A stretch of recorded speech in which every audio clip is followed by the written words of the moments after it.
வணக்கம் குருஜி. வணக்கம் சார்.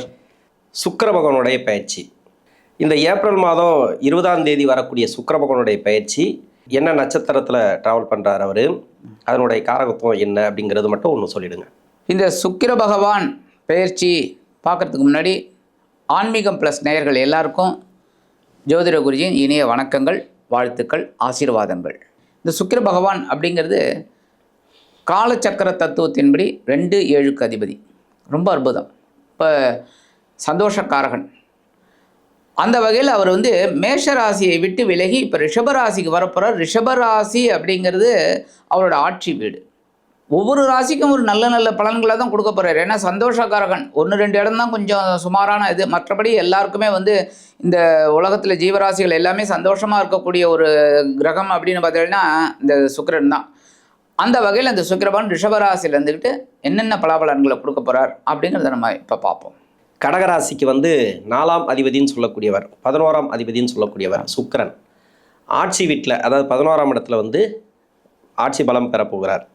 இந்த சுக்கிர பகவானுடைய பயிற்சி இந்த 25 நாட்கள் எப்படி இருக்கும் கடகராசிக்கு? இந்த கடகராசினர்களுக்கு இப்போ கொஞ்சம் விடிவு காலம்னே சொல்லலாம். ஏன் அப்படின்னா 11ஆம் இடத்துல ஆட்சி அமைக்கிறார் யார்? சுகாதிபதி. சுகாதிபதி 11ஆம் இடத்துல ஆட்சி அமைக்கிறது ரொம்ப விசேஷம். என்னதான் நட்சத்திர சஞ்சாரம் அப்படின்னாலும் அந்த ஸ்தான பலம் இவங்களுக்கு கண்டிப்பாக கிடைக்கிறது அப்படிங்கும்போது இவங்களோட நீண்ட நாள் விருப்பங்கள் பூர்த்தியாகக்கூடிய ஒரு காலகட்டம் இந்த 25 நாளில் கண்டிப்பாக கிடைக்கும்.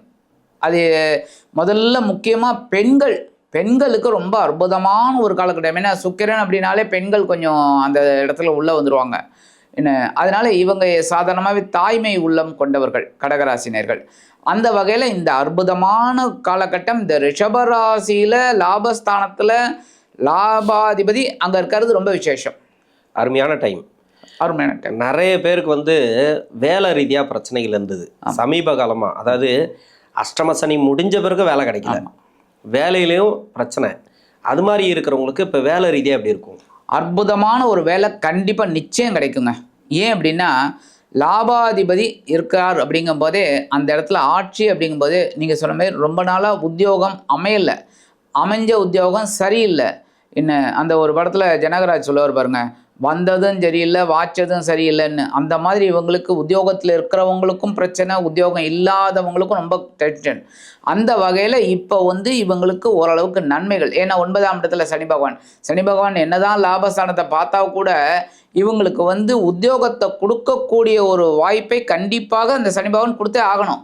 ஏன்னா சுகாதிபதி அங்கே ஆட்சி அமைக்கிறார். ஸோ சுகங்கள் அனுபவிக்கக்கூடியது. ஸோ உத்தியோகம் இல்லாதவர்களுக்கு கண்டிப்பாக நல்ல உத்தியோகம் அற்புதமாக கிடைக்கக்கூடிய ஒரு காலகட்டம்.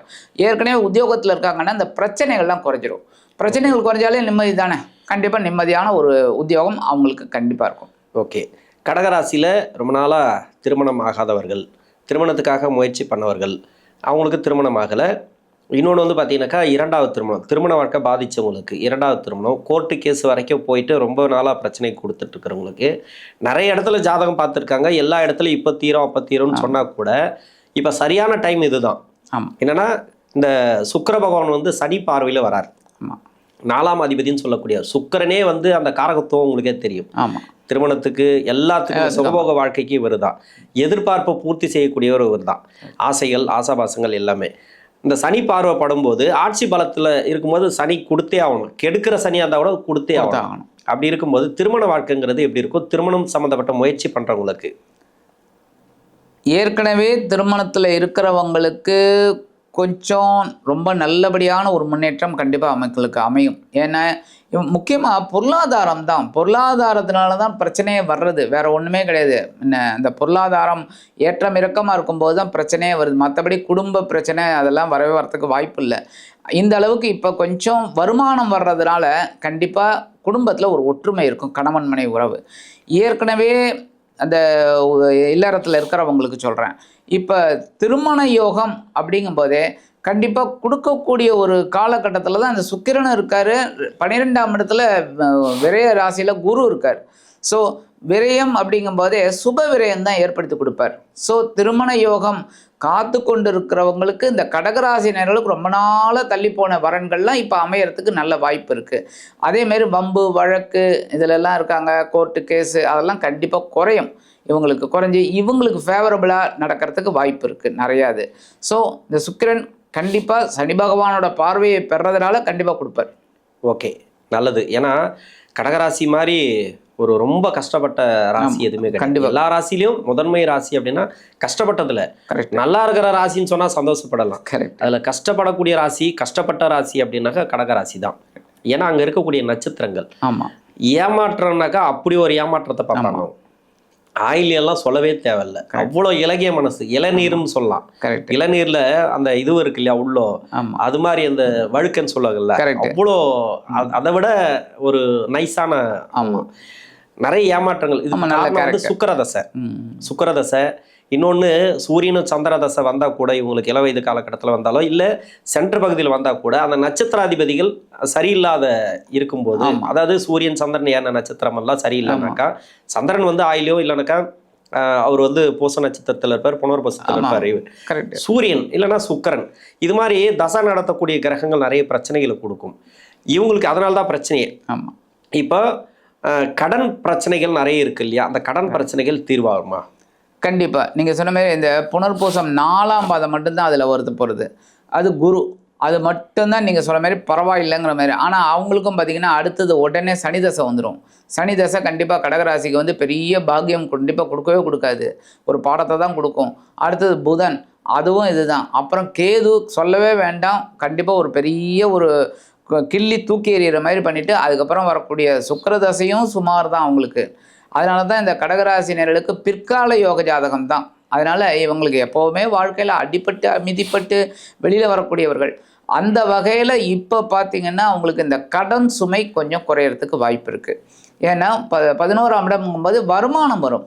ஏன்னா லாபம், லாபம்ங்கும்போது உத்தியோகத்தில் என்ன லாபம், ஒரு இன்சென்டிவ், போனஸ் ஏதாவது ஒன்று விட்டு போயிருக்கும், அரியர்ஸ்லாம் இருக்கும் நிறைய கம்பெனிலலாம். ஸோ அந்த அரியர்ஸ் இன்சென்டிவ் அதெல்லாம் வரத்துக்கு வாய்ப்பு ரொம்ப நாளாக கொடுக்காத அதெல்லாம் வந்து தள்ளி போயிட்டே இருக்குது. அதுவே அவங்களுக்கு மன குடைச்சல். அதெல்லாம் இப்போ இவங்களுக்கு ஃபேவரபுளாக வரும்போது அந்த ஒரு பொருளாதார முன்னேற்றம் அவங்களுக்கு கண்டிப்பாக இருக்குது. அதனால கடன் சுமை குறையிறதுக்கு வாய்ப்பு. கொடுத்த கடன் வாங்கின கடன் கண்டிப்பாக ரெண்டுமே ஒரு இடத்துல லாக் ஆயிருக்கு கடகராசிக்கு. அது ஓகே. இந்த தொழில் வியாபாரம் வெளிநாட்டில் இருக்கிறவங்களுக்கு எப்படி இருக்கும்? சுக்கிரதசையில் தொழில் செஞ்சவங்களும் கஷ்டப்பட்டுருக்காங்க. கரெக்ட். சுக்கிரதசையில் இருக்கிறவங்க. இன்னொன்று வந்து பார்த்தீங்கன்னாக்கா வேலை செய்யக்கூடியவர்களுக்கும் பாதிப்புகள் இருக்குது. கரெக்ட். இப்போ தொழில் வியாபாரம் மட்டும் எப்படி இருக்கும்? வேலைக்கு ஏற்கனவே சொல்லிட்டீங்க நீங்கள். ஆமாம். இப்போ தொழில் வியாபாரம் எப்படி இருக்கும்? இப்போ இவங்களுக்கு இந்த 2 ஆஸ்பெக்ட் நீங்கள் சொன்னீங்க, கொடுக்கல் வாங்கல். எப்படின்னா இவங்க வந்து எப்போவுமே வாங்கின கடனை மறக்கவே மாட்டாங்க. இவங்கள்ட்ட அது ஒரு பெரிய ஒரு நல்ல இது பாயிண்ட். என்னென்னா யார்கிட்ட வாங்கினாங்களோ உடனே டைரியில் நோட் பண்ணுவாங்க. நோட் பண்ணி அதை கரெக்டாக கொடுத்துருவாங்க. ஏன்னா நாளைக்கு வந்து ஒரு அவமானம் பழி இதெல்லாம் வந்துடக்கூடாது அப்படிங்கிறத இவங்களுக்கு ரொம்ப ஸ்ட்ராங்காக இருப்பாங்க. ஆனால் இதே சமயம் இவங்க யாருக்காவது கடன் கொடுத்தாங்கன்னா 90% ஞாபகம் வச்சுப்பாங்க. சில சமயம் ரொம்ப இதுன்னா விட்டுருவாங்க. பரவாயில்ல போ, ஏதோ கஷ்டப்படுறான், நம்மளை விட அவன் கஷ்டப்படுறான், விட்டுரு அப்படிங்கிற ஒரு இலகிய மனது. நீங்கள் சொன்ன மாதிரி இளநீர் ரொம்ப அற்புதம், அப்படியே விட்டுருவாங்க. ஸோ இவங்களுக்கு வந்து கடன்கள் விஷயத்தில் இவங்களுக்கு வர வேண்டிய கடனில் தான் பிரச்சனை வரும். கொடுக்க வேண்டிய கடனில் இவங்களுக்கு பிரச்சனையே கிடையாது, கண்டிப்பாக கொடுத்துருவாங்க. அதேமாதிரி தொழில் வியாபாரம், கடகராசி அப்படிங்கும்போதே தொழில் வியாபாரம் இவங்களுக்கு எப்படியுமே ஒரு ப்ளஸ் ஆர் மைனஸில் தான் இருக்கும். பட் இவங்களோட கான்சன்ட்ரேஷன் ஃபுல்லாக தொழிலில் இருக்கிறதுனால இப்போ கொஞ்சம் விரயம் பண்ணுற மாதிரி தான் இருக்கும். அதாவது ஒரு இது பண்ணி டெவலப் பண்ணணுங்கிற ஒரு எண்ணம் தான் இருக்கும். ஆனாலும் இந்த லாபஸ்தானத்துக்கு வரக்கூடிய சுக்கிர பகவான் கண்டிப்பாக இதெல்லாம் வந்து நிவர்த்தி பண்ணக்கூடிய அளவில் இருப்பார். ஸோ வருமானம் வரும். ஓகே, நல்ல விஷயம். ஏன்னா கடகராசிக்கு அதுதான் தேவை. இப்போ வேலையும் சொல்லியாச்சு, தொழிலும் சொல்லியாச்சு, திருமண வாழ்க்கையும் சொல்லியாச்சு. இப்போ பரிகாரம் மட்டும் சொல்லுங்கள். ஏன்னா பரிகார ரீதியாக அந்த மாதத்துக்கு சுக்கிர பகவானுடைய பயிற்சிக்கு இதை பண்ணால் உங்களுக்கு மனசில் இருக்கக்கூடிய பாரம் குறையும் அப்படின்னாக்கா என்ன பரிகாரம் பண்ணலாம்? கண்டிப்பாக இவங்க வந்து துர்க்கை வழிபாடு பண்ணுறது ரொம்ப விசேஷம். துர்க்கையை வழிபாடு பண்ணாலே, ஏன்னா துர்க்கை அப்படின்னாலே பார்த்திங்கன்னா நீங்கள் நினச்சே பார்க்க முடியாது. துர்க்கையோடது அஷ்டபுஜ துர்க்கைம்பாங்க. அப்புறம் 16 கரங்கள். ஏதாவது நம்ம யோசிக்க முடியுமா? அந்த பிரம்மாண்டம். அதுக்காக தான் துர்க்கையை வந்து ராகுக்கு வச்சது. ராகுக்கு அதிபதி பார்த்திங்கன்னா துர்க்கை.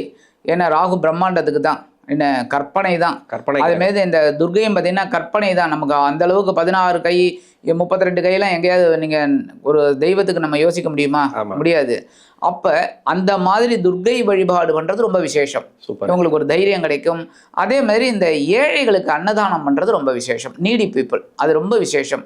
அது பண்ணுறதுனாலே இந்த லாபாதிபதி சுக்கிர பகவான் லாபஸ்தானத்தில் ஆட்சி அமைத்து இவர்களுக்கு ஒரு முன்னேற்றத்தை கண்டிப்பாக கொடுப்பார் என்று கூறி விடைபெறுகிறேன். நன்றி. நன்றி.